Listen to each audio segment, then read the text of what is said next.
नमस्कार, स्वागत है हमारे YouTube चैनल आरबीसी क्लासेस पर। आज हम भारतीय संविधान के सभी महत्वपूर्ण प्रश्न आपके सामने प्रस्तुत करने वाले हैं। तो वीडियो शुरू करने से पहले आप यदि चैनल पर नए हैं तो चैनल को कृपया सब्सक्राइब तथा लाइक अवश्य कर दें। तो आइए शुरू करते हैं हम आज की अपनी वीडियो। तो देखिए, शुरू करते हैं हम अपना पहला प्रश्न। यहाँ पर देख सकते हैं, पहले प्रश्न में कहा गया है, भारतीय संविधान में अनुच्छेद 1 किस विषय से संबंधित है? ठीक है, तो नागरिकता, बी राजनीति के निर्देशक तत्व, सी भारत का संघ और उसका राज्य क्षेत्र, या डी न्यायपालिका। तो जो हमारा अनुच्छेद 1 है भारतीय संविधान का, वो हमारा सी विकल्प होगा, भारत का संघ तथा उसका राज्य क्षेत्र से संबंधित है। ठीक है, आइए कुछ और तथ्य के बारे में बात करते हैं। जो हमारा मूल संविधान था तो उसमें 395 अनुच्छेद हुआ करते थे, 8 अनुसूचियां और 22 भाग थे। ठीक है प्यारे बच्चों, इन बातों को भी आप याद रखेंगे। आइए देखते हैं अपना अगला प्रश्न की ओर चलते हैं।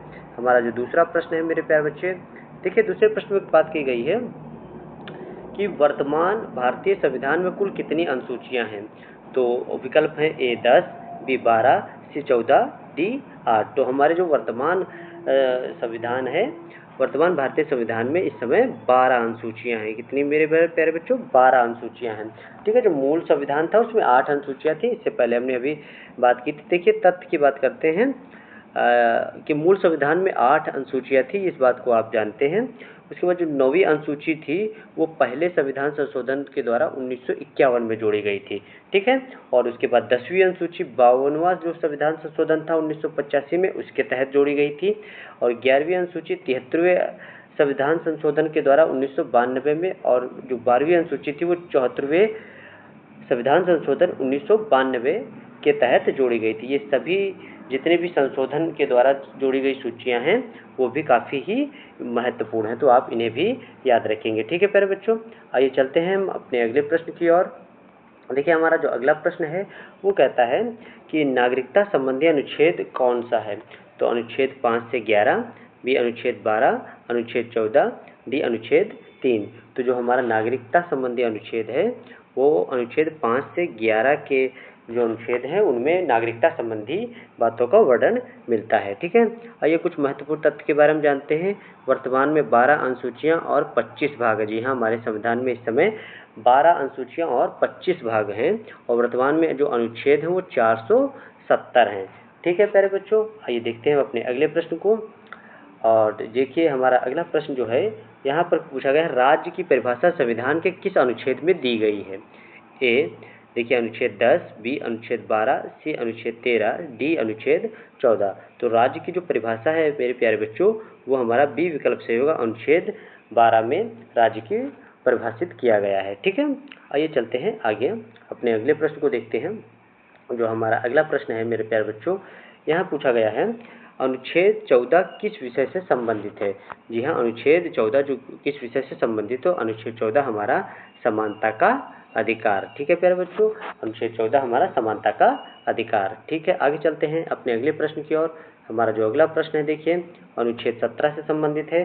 अनुच्छेद 17 के अंतर्गत क्या वर्णन है? यानी अनुच्छेद 17 हमारा किस लिए संबंधित है? कि धर्म की स्वतंत्रता, बाल श्रम का निषेध, अस्पृश्यता का उन्मूलन या शिक्षा का अधिकार। तो जो हमारा सी विकल्प है ये सही हो जाएगा, अनुच्छेद 17 अस्पृश्यता का उन्मूलन। ठीक है, आगे चलते हैं अगले प्रश्न की ओर। हमारा 7वां प्रश्न है। देखिए 7वें प्रश्न में कहा गया है, अनुच्छेद 18 किस विषय से संबंधित है?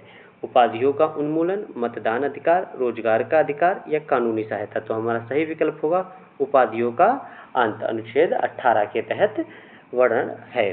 ठीक है, आगे चलते हैं अपने अगले प्रश्न की ओर। अगला प्रश्न हमारा देखिए कहता है, अनुच्छेद 19 या ए में क्या व्यक्ति है?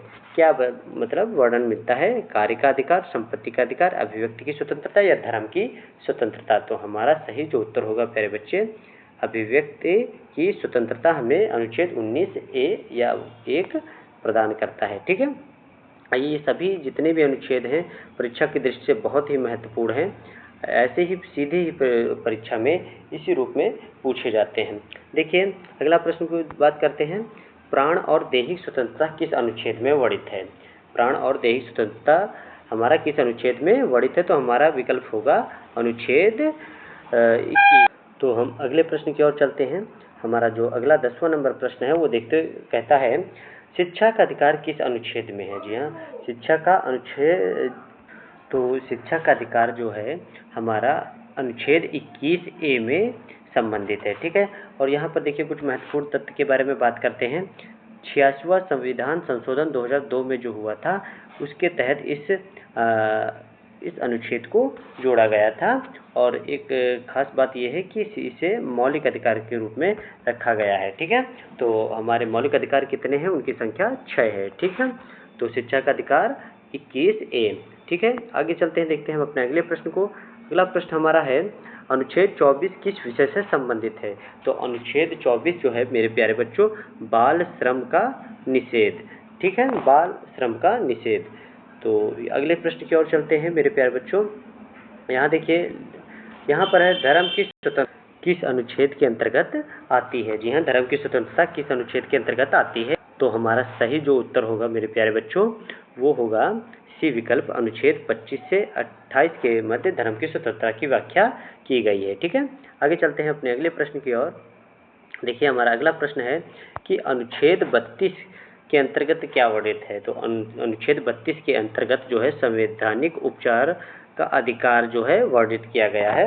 और ख़ास बात यह है, देखिए यहाँ पर जो अनुच्छेद 32 है उसे संविधान की आत्मा कहकर भीमराव अंबेडकर जी ने संबोधित किया था। इस बात को भी याद रखिएगा, अनुच्छेद 32 बहुत ही महत्वपूर्ण है। ठीक है, आइए चलते हैं अपने अगले प्रश्न की ओर। अगला प्रश्न हमारा देखिए, यहाँ पर है, 42वां संविधान संशोधन कब हुआ? जी हाँ, 42वां संविधान संशोधन 1976 में होता है, और ये सरदार स्वर्ण सिंह समिति की सिफारिश पर किया जाता है। ठीक है, दोनों ही बातें बड़ी ही महत्वपूर्ण हैं, परीक्षा में पूछी जाती हैं। और देखिए यहाँ पर भी फिर से वैसे ही प्रश्न है, 42वां संविधान संशोधन किसकी सिफारिश पर हुआ था? देखिए, हमारा जो अभी हमने पढ़ के आए हैं कि 42वां संविधान संशोधन जो है सी विकल्प सही होगा, सरदार स्वर्ण सिंह समिति के सिफारिश पर हुआ था। ठीक है प्यारे बच्चों, आगे चलते हैं हम अपने अगले प्रश्न पर। देखिए, अगला प्रश्न हमारा जो है 16 नंबर है, राजनीति के निदेशक तत्व किस अनुच्छेद से संबंधित हैं? तो यहाँ पर देखिए, हमारा जो विकल्प हैं, राज्य के नीति निदेशक तत्व जो हैं वो अनुच्छेद 36 से 51 के मध्य वर्णित किए गए हैं। ठीक है, तो यहाँ पर जो कुछ महत्वपूर्ण जो जानकारियाँ हैं वो देखिए, अगर बात की जाए राज्य के नीति निदेशक तत्व किस इसका स्रोत क्या है, तो ये आयरलैंड के संविधान से लिए गए हैं। और कि संविधान के किस भाग में इसका वर्णन मिलता है, तो हम बताएंगे भाग 4 में राजनीतिक तत्व का वर्णन मिलता है। और खास बात है, ये न्यायालय द्वारा बाध्यकारी नहीं है। ठीक है, और इनकी जो मुख्य उद्देश्य की बात करें तो लोक कल्याणकारी राज्य की स्थापना करने के लिए इसे संविधान में स्थान दिया गया है। ठीक है, तो राजनीति निदेशक के तत्व 36 से 51 तक वर्णित हैं। ठीक है, स्रोत क्या है? आयरलैंड का संविधान। आप ये सभी बातें याद रखेंगे। आइए चलते हैं हम अपने अगले प्रश्न की ओर। हमारा अगला प्रश्न है, देखिए अगले प्रश्न में कहा गया है, निःशुल्क विधिक सहायता किस अनुच्छेद में वर्णित है? तो हमारा जो सही विकल्प होगा मेरे प्यारे बच्चे, पहला विकल्प ही सही होगा, अनुच्छेद 39A। ठीक है, 39A में निःशुल्क विधिक सहायता प्रदान करने का प्रावधान है। ये हमारे भारतीय संविधान के अनुच्छेद में 39 से कहता है। ठीक है, आगे चलते हैं हम अपने अगले प्रश्न की ओर। हमारा जो अगला प्रश्न है, देखिए 18 नंबर है। यहाँ कहा गया है, ग्राम पंचायत के गठन से संबंधित अनुच्छेद कौन सा है? तो यहाँ पर देखिए, हमारा विकल्प जो है अनुच्छेद 243। जी हाँ, अनुच्छेद जो है आर्टिकल 243 जो है हमारा ग्राम पंचायत के गठन के बारे में बताता है। और यहाँ खास बात देखिए इसके बारे में, संविधान का जो 73वां संशोधन हुआ था 1992 में, और भाग 9 में इसको जोड़ा गया था। ठीक है, आगे चलते हैं, देखते हैं हम अपने अगले प्रश्न की ओर। हमारा अगला प्रश्न है, यहाँ कहा जा रहा है अनुच्छेद 51 किस विषय से संबंधित है? तो अनुच्छेद 51 जो मेरे प्यारे बच्चों अंतर्राष्ट्रीय शांति और सुरक्षा से संबंधित होता है। ठीक है, आगे चलते हैं, हम देखते हैं अपने अगले प्रश्न की ओर। हमारा अगला प्रश्न जो है 20 नंबर प्रश्न है। यहाँ कहा गया है, मौलिक कर्तव्य किस अनुच्छेद में वर्णित हैं? ठीक है, तो अनुच्छेद 51A। जी हाँ, ये पहला ही विकल्प हमारा सही होगा कि मौलिक कर्तव्यों को अनुच्छेद 51A में वर्णित किया गया है। और ख़ास बात देखिए मौलिक कर्तव्य से जुड़े और भी प्रमुख बातें हैं कि 42वां संविधान संशोधन 1976 में होता है। इसके तहत मौलिक कर्तव्यों को संविधान में जोड़ा जाता है। प्रारंभ में 10 मौलिक कर्तव्य जोड़े गए थे, इस बात को भी याद रखेंगे। जो 11वां मौलिक कर्तव्य था उसे 86वें संविधान संशोधन के द्वारा जोड़ा गया था। ठीक है, ये सारी बातें आप याद रखेंगे। और प्रमुख बात ये भी है कि मौलिक कर्तव्य किस देश के संविधान से प्रेरित हैं, तो सोवियत संघ के संविधान से प्रेरित हैं। ठीक है, ये सभी बातें आपको याद रखनी है और ये सभी परीक्षा में पूछे गए प्रश्न ही हैं। ठीक है, आगे देखिए अगले प्रश्न में हमसे कहा गया है अनुच्छेद 60 किस विषय से संबंधित है। तो जो है अनुच्छेद 60 है वो मेरे प्यारे बच्चों राष्ट्रपति की शपथ, जी हाँ, राष्ट्रपति की शपथ से संबंधित है। आगे देखिए हम चलते हैं अपने अगले प्रश्न की ओर। हमारा अगला प्रश्न जो है 22 नंबर है, वो कहता है कि अनुच्छेद 61 में क्या वर्णित है ना। हमारा जो है अनुच्छेद 61 में क्या वर्णित है, यहाँ पर देखिए राष्ट्रपति का महाभियोग। जी हाँ, अनुच्छेद 61 जो है राष्ट्रपति पर महाभियोग का वर्णन किया गया है कि राष्ट्रपति पर महाभियोग चलाया जा सकता है। तो याद रखिएगा महाभियोग जो है जो अमेरिका के संविधान से प्रेरित है। जी हाँ, महाभियोग लगाना जो है अमेरिका के संविधान से लिया गया है, जो हमारे भारतीय संविधान में वर्णित है। आगे चलते हैं हम अपने अगले प्रश्न की ओर। हमारा अगला प्रश्न है देखिए अनुच्छेद 63 में किस विषय से संबंधित है। अनुच्छेद 63 अनुच्छेद हमारा उपराष्ट्रपति के पद से संबंधित है। ठीक है, आगे देखते हैं हम अपने अगले प्रश्न की ओर चलते हैं। हमारा अगला प्रश्न देखिए 24 नंबर प्रश्न है। 24 नंबर प्रश्न में कहा गया है, देखिए यहाँ से राष्ट्रपति और उपराष्ट्रपति के चुनाव में विवाद का समाधान किस अनुच्छेद में किया जाता है। जी हाँ, कौन सा अनुच्छेद है जो राष्ट्रपति और उपराष्ट्रपति के बीच अगर चुनाव होता है, उसमें चुनाव में कुछ विवाद आता है, उसका समाधान किस अनुच्छेद में है वर्णन किया गया है। इसे अनुच्छेद 71 में वर्णित किया गया है। ठीक है प्यारे बच्चों, आगे चलते हैं हम अपने अगले प्रश्न की ओर। हमारा अगला जो प्रश्न है 25 नंबर देखिए, इसमें कहा गया है राष्ट्रपति को क्षमा दान देने का अधिकार किस अनुच्छेद में है। तो राष्ट्रपति को जो क्षमा दान देने का अधिकार है मेरे प्यारे बच्चों, वो है आर्टिकल 76 यानी अनुच्छेद 76 के तहत राष्ट्रपति को क्षमा दान कर देने का अधिकार प्राप्त है। ठीक है, आगे चलते हैं हम अपने अगले प्रश्न की ओर। हमारा प्रश्न है अनुच्छेद 76 किस विषय से संबंधित है। तो अनुच्छेद 76 हमारा अटॉर्नी जनरल यानी महाअधिवक्ता के द्वारा संबंधित है। तो प्यारे बच्चों ये हम महाअधिवक्ता जो है इसका सही विकल्प होगा, तो हम अपने पीछे वाले प्रश्न को सही कर लेते हैं। यहाँ पर जो अभी हमने शायद आपको 76 बताया था, तो आप इसे सही करेंगे।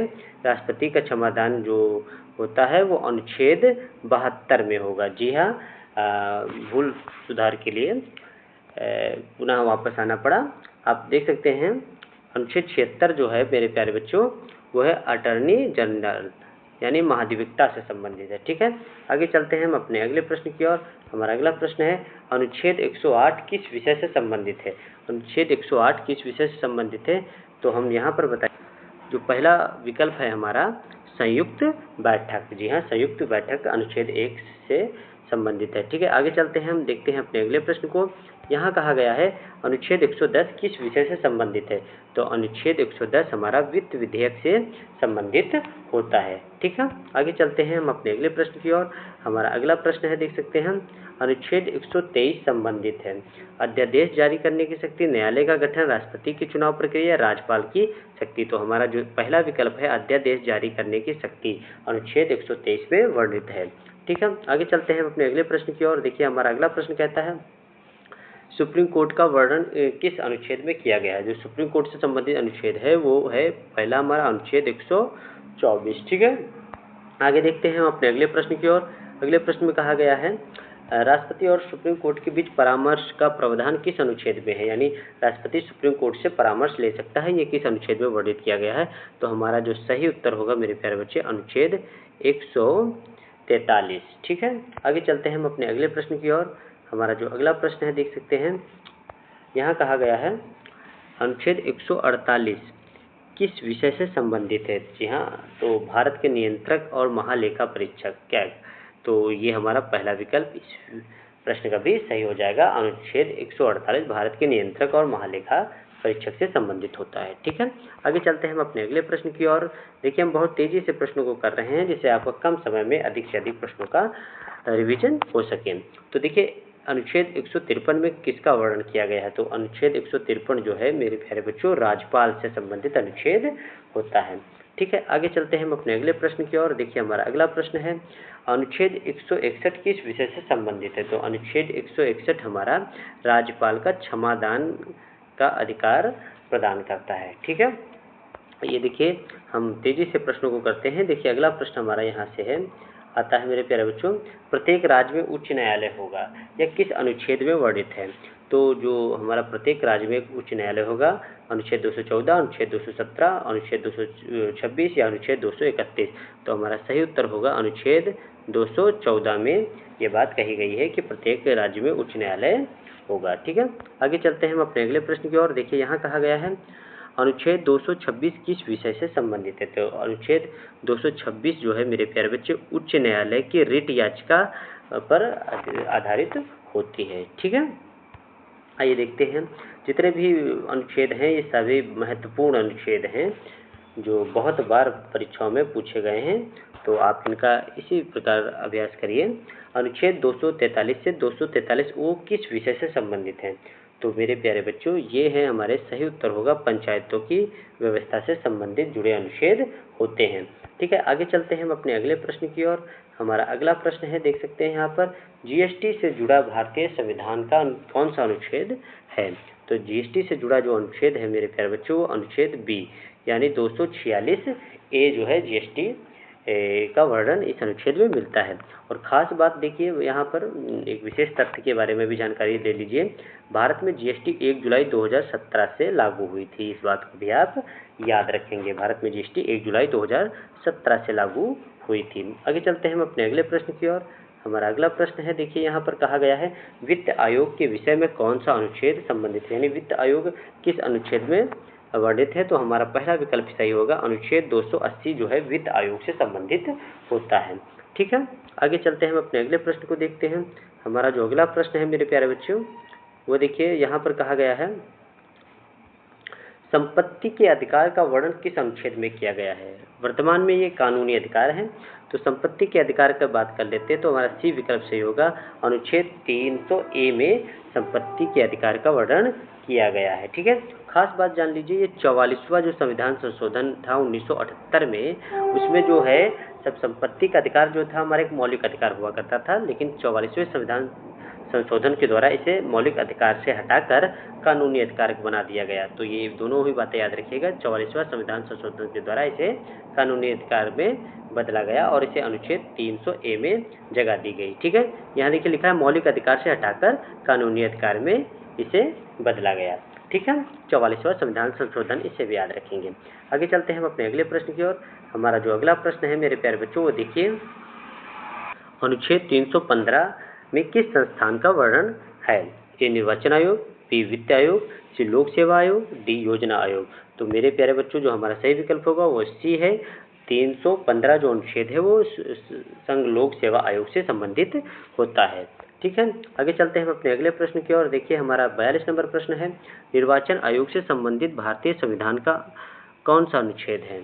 ठीक है, निर्वाचन आयोग यानी चुनाव आयोग से संबंधित जुड़ा कौन सा भारतीय अनुच्छेद है? तो बी विकल्प हमारा सही होगा, अनुच्छेद 324 निर्वाचन आयोग या चुनाव आयोग से संबंधित हमारा अनुच्छेद है। अगले प्रश्न पर देखते सकते हैं, अनुच्छेद 343 किस विषय से संबंधित है?